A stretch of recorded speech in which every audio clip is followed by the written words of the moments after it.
he's a competitive guy, but I would say this, that, lessons learned.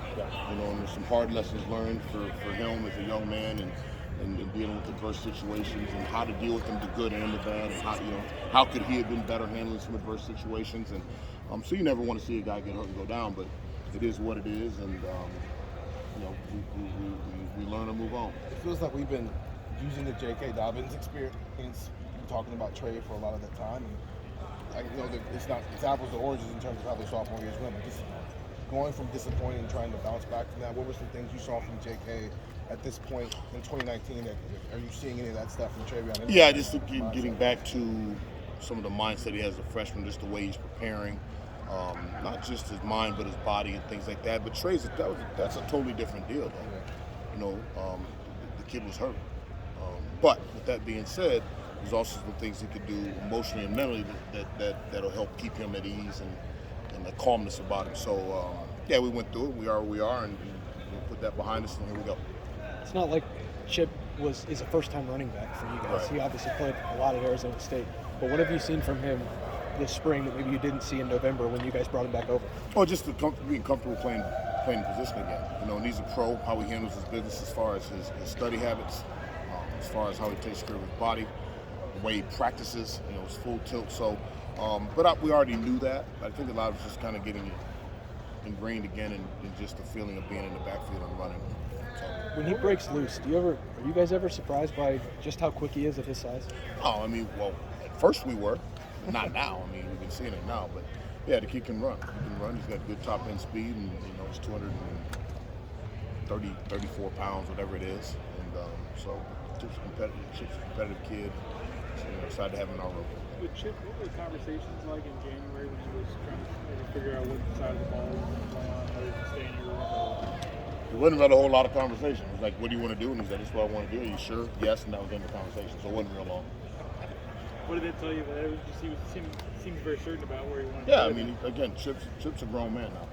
He's a pro. He's a grown man, and the way he handles his business and his approach to life, and very mature. So he brings a lot of maturity to the room, and he said, "This is what I want to do." And there wasn't a lot of varying, like, this is what I want to do. And if you ask him a question, which I love about him, I'm a guy that you ask a question, I'm gonna answer the question. If you don't like my answer, that's something you can deal with.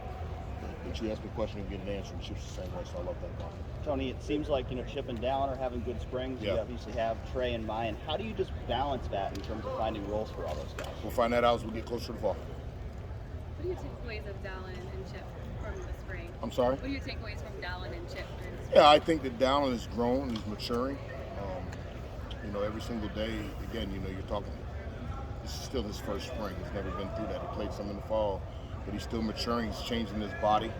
He's finally learning the game, and I think he's starting to understand just how important it is to study the game. And when I say study the game, I don't mean watch highlight videos. I mean actually study the game and what's going on, and taking care of his body. Dallan's a tough kid, and you can watch him his game 8, 10, 12 pounds, whatever it is. So he's been really good in the meetings as well. He's answering things very, very affirmatively, and the way he's playing, and so he's growing up as he should be, and he's maturing. And like I said earlier, Chip's a very mature player, and it's like dealing with a grown man in the world. So maybe you have a chance to be maybe the deepest group you've had in terms of guys from top to bottom. Yeah. When healthy, yeah.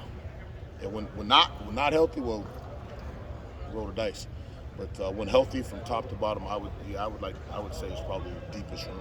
Does that give you ease, or does it? As you just said, when healthy, because a year ago it was kind of the same thing. Yeah, you say it gives you ease. I don't know if you're ever at ease, truth be told.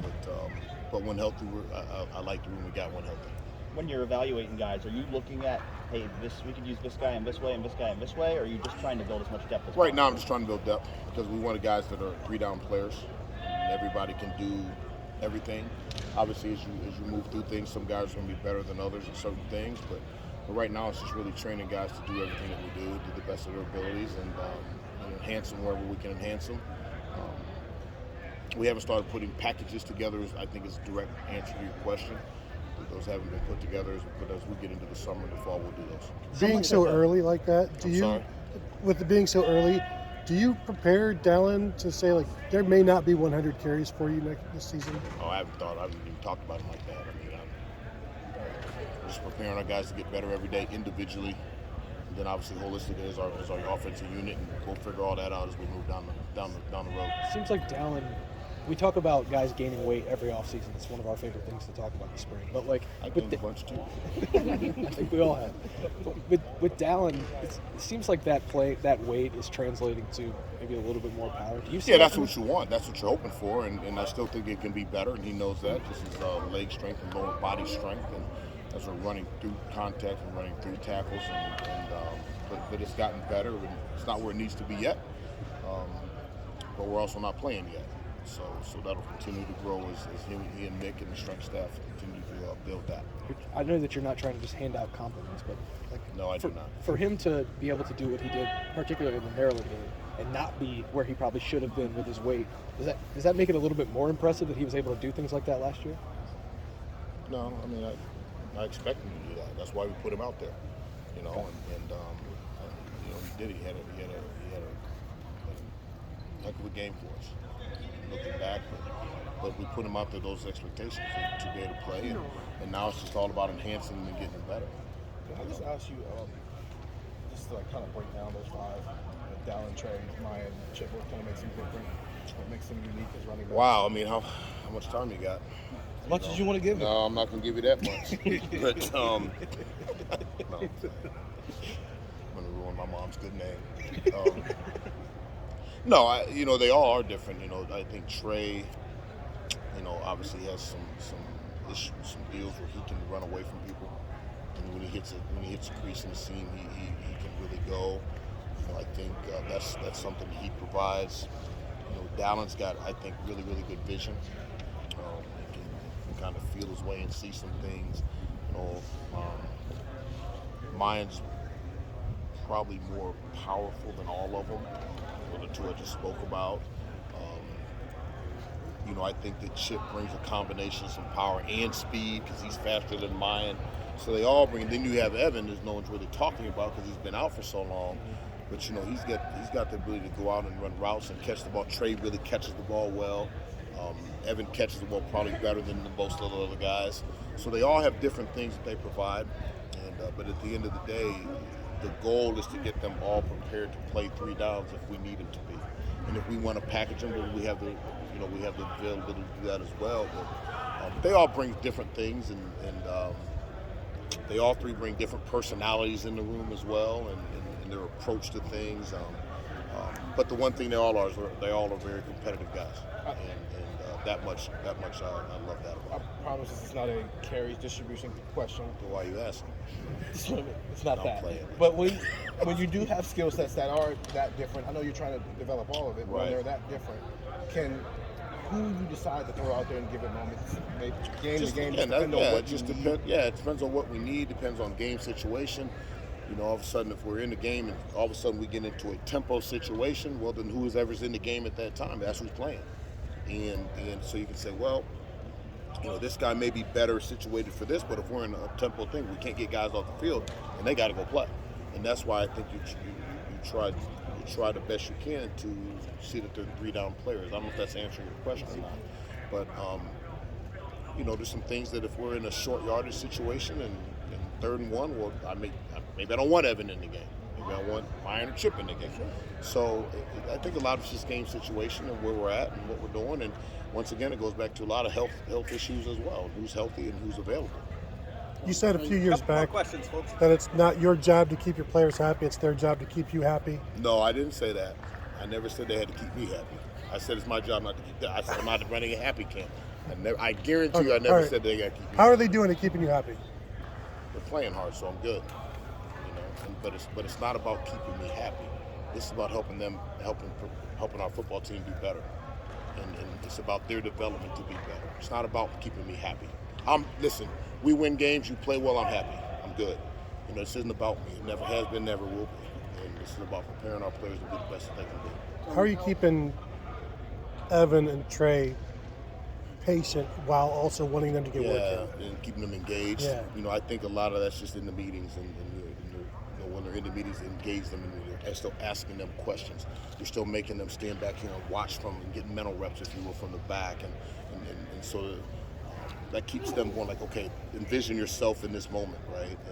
And try to get the mental reps the best that you can so that we're not having to reteach when they come back, and they've been really good at that.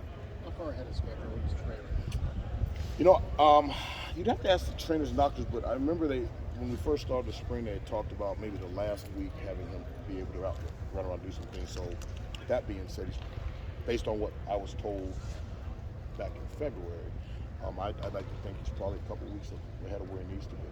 And obviously, it was a tough year for him last year in a lot of ways. He says, basically, he's got a fresh start. He's really excited. But what do you sense about him in terms of his hunger? I think what he said is true, and I can see that. I can see that in his demeanor, how he's walking around the building now, how he approaches the meetings, how he's engaged in meetings, how he's helping the young players. Will Troy Hart's a walk-on freshman. That him and Chip are amazing how they are. They've kind of zeroed in on him and helping him mature and get things right. But then that's the culture of the room, and so those guys are really, I think they've done a masterful job at that. And they're very unselfish, and that's Trey's hungry to play, but he's very unselfish. And they all understand this competitive environment you walked in. When you walk into this building, when you chose to come to the Ohio State University, you walked into a very highly competitive environment. You walked into a competitive situation where nothing's promised. And they know that, and you were out. Guys were out, so you gotta take the job. Dallan, Chip, Evan, Miyan, Trey, somebody got to take the job. It's not going to be given. You got to take it, and they all know that because it's been articulated 1,000 times over, and then they are going to echo the same thing. We've seen what Trey can do. Yeah, we have. I mean, Now we got to go do it though. We've seen it. We got to go do it. We got to go do it and do it over and over and over and over and over. That's winning football. How much stuff is Miyan get into this? Mine's been going. He was out this last one, but mine's been fine. He's been playing and doing well. What's the area for growth for him this spring, this offseason? Yeah, just continue to mentally know the offense, and I would say some things with him. He's a big, strong body. He's not always trying to bounce things outside and just take the vertical shots.